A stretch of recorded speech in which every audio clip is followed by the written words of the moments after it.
किसी के साथ तो लाइक मतलब प्यार तो हुआ होगा राइट? पता कैसे चले ये हार्ट बीट फास्ट हो जाना। হ্যালো বন্ধুরা, কি অবস্থা, কেমন আছেন সবাই? তো যাই হোক, ফাইনালি মুক্তি পেয়েছে আপকামিং ইন্ডিয়ান হিন্দি ল্যাঙ্গুয়েজের musical romantic drama film Metro In Dino. কি সিনেমা দেখেছি রে ভাই, কি আর বলবো। আপনারা হয়তো অনেকেই দেখেননি, যেহেতু আমি দেখেই ফেলেছি। তো চলুন দেখা যাক কেমন হয়েছে এই সিনেমাটি। In this movie starring with Aditya Kapur, Sara Ali Khan, Ali Fazal, Fatima Sana, Anupam Kher, Neena Gupta and Pankaj Tripathi, Konkona Sen starrer new movie এটি। এই সিনেমাটি লাইভ ইন মেট্রো সিনেমার স্পিরিটাল সিকল থেকে নেওয়া হয়েছে।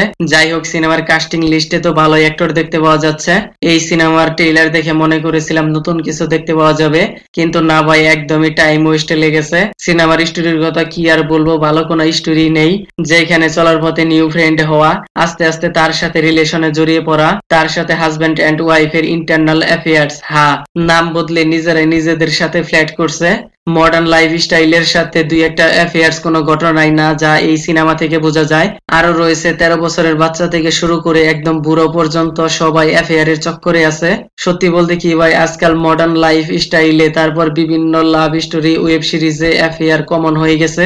এইরকম প্লট নিয়ে অনেক সিনেমা ওয়েব সিরিজ রয়েছে, যা এই সিনেমার মধ্যে নতুন কোনো কিছু দেখতে পাওয়া যায়নি।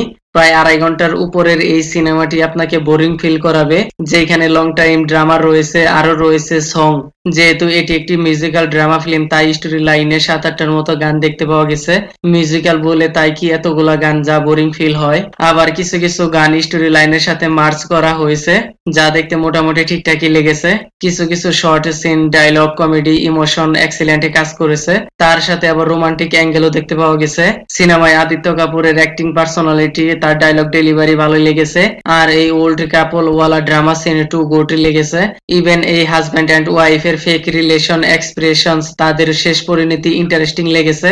এনিওয়েজ, সিনেমার মধ্যে এরকম অ্যাফেয়ার্স একদম ক্যাজুয়ালি প্রেজেন্টেশন করা হয়েছে, যেখানে কেউ না কেউ এক্সটার্নাল অ্যাফেয়ারে খুব সহজে জড়িয়ে পড়ছে, যা রিয়েল লাইফে ভেরি ডিফিকাল্ট। এই সিনেমাটি দেখে শেখার কোনো কিছুই নেই, দেখেন আর এনজয় করেন, না হয় কিন্তু পার্সোনাল লাইফে ডেঞ্জারে পড়ে যাবে। যাই হোক, আমি আর কিছু বলবো না। আপনার হাতে টাইম থাকলে আপনি ওয়েস্ট করতে পারেন। আই থিঙ্ক ফ্যামিলির সাথে না দেখাটাই বেটার, ফ্রেন্ডের সাথে দেখতে পারবেন। ওকে দেন, ভিডিওটি কেমন লেগেছে আপনার? ধন্যবাদ, দেখা হবে পরের ভিডিওতে।